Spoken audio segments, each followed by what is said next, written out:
which can cover all of these four different uh, domains or not. That is one question. Secondly, Mr. Nag also said that there are digital literacy issues, there are some other issues, and digital divide issues are also there, which is true, for our country.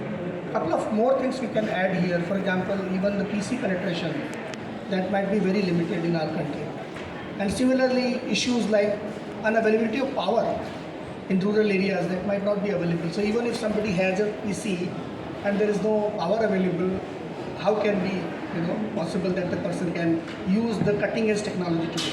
But then there is a solution to this problem in the shape of this small device which is in our hands.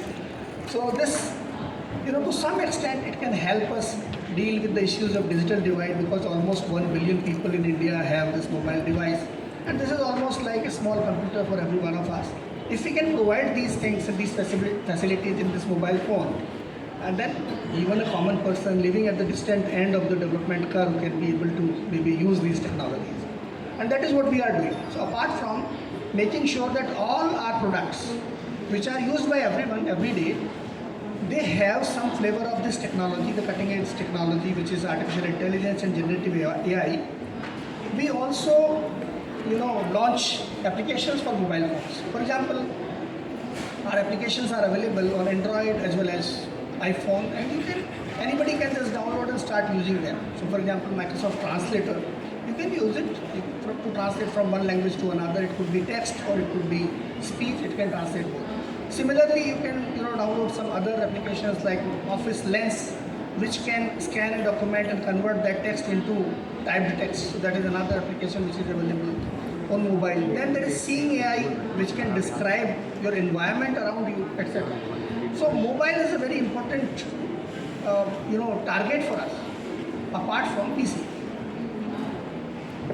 Okay, so that is one thing. Second is that how can we make sure that every single person who is using a PC can take advantage of artificial intelligence? So what we do is that artificial intelligence is available in Windows itself.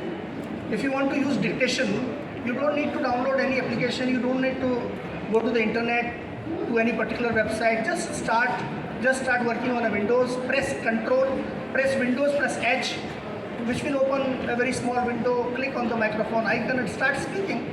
You will be able to dictate to the computer, and it will be able to transcribe what you are saying. So how to not only develop technology, but how to take it to the people in a very easy, convenient way that they can take advantage of it, that is also very important.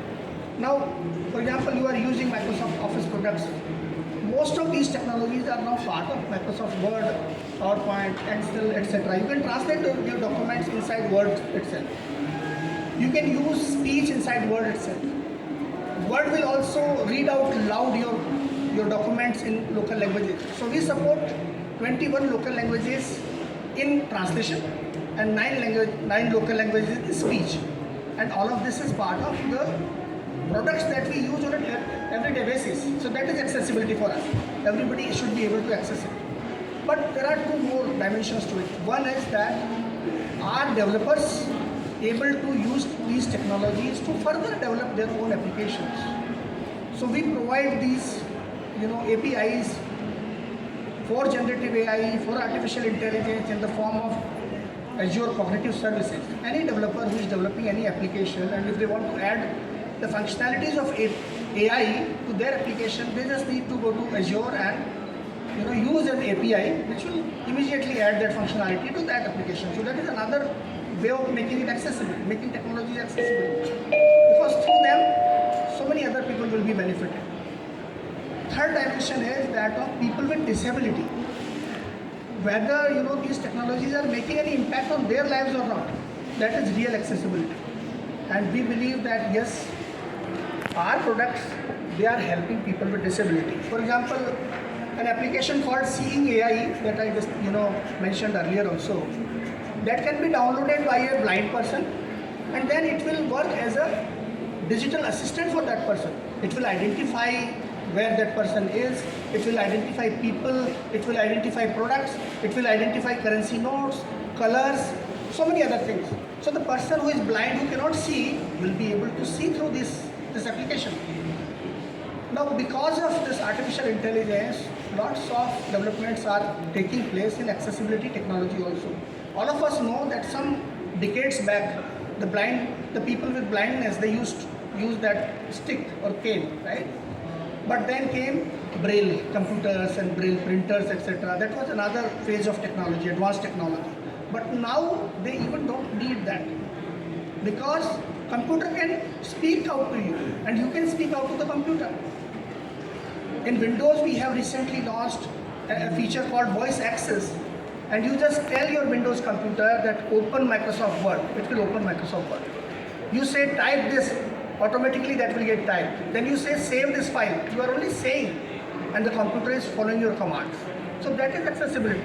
Now you can imagine that why will that person now need braille computer or braille printer or braille keyboard? They will not need, because they can directly talk to the computer now. So that is the advanced level of things which are happening in accessibility space also.